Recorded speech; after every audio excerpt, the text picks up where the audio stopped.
I think that's very insightful. And every young person I speak with, I give them a couple of tips, but one is love what you do. Be passionate about what you do, because if you do, success naturally comes no matter how you define it.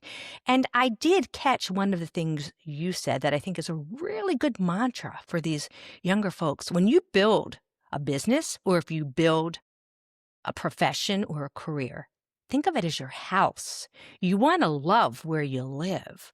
Could you go into that a little bit and how that mantra brought you to where you are today? Absolutely. I say this all the time to my team, which is build the house you want to live in, not the house you want to flip.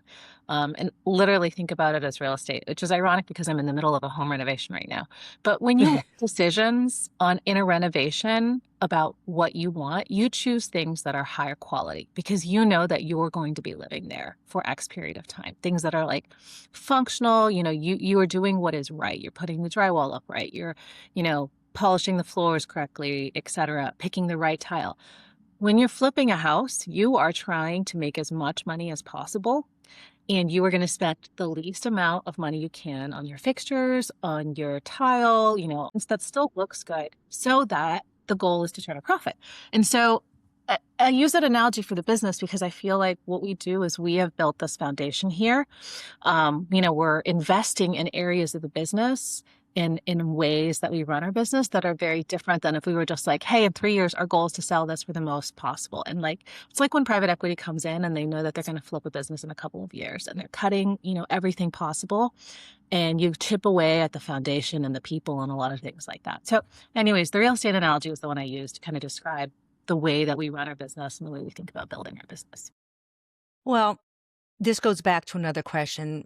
When you were talking about your journey a bit and you thought this is how it's supposed to be, this is what's supposed to happen, at some point at a young age, you said, wait a minute, maybe this isn't supposed the way it's supposed to be.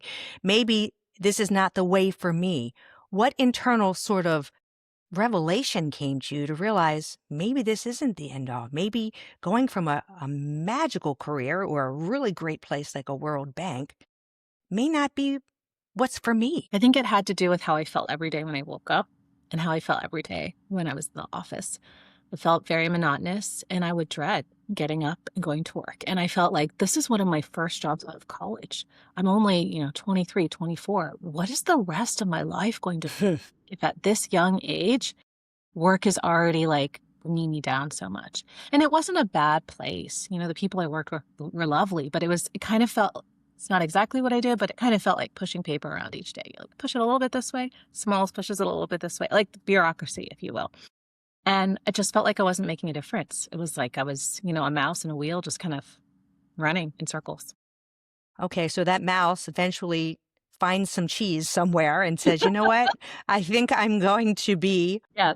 into more of a consumer-based business Mhm. with which is Leatherology, which for Yeah. those folks who don't know, would you explain what it is? Yeah, absolutely. So I'm one of the co-founders of Leatherology.com. I run it with my brother. We are based in Dallas, Texas. I'm from Texas, and I left to live on the East Coast in New York and DC for over a decade. I never thought I would come home, but I did, and it is actually fabulous. Like you said, you were in South Carolina. It's great, being It somewhere is. else. I just feel like I have so much more balance in my life. But what we do is we sell really beautifully crafted, personalizable leather accessories that you can put your own touch on, whether that's a debossed monogram, hand painted initials, this thing that we call punto raised letters. And all of our designs are very, very classic, minimally branded, really meant to be high quality, stand the test of time. And we're direct to consumer, so we don't have a wholesale markup. And that keeps the price really accessible while the quality is still really high.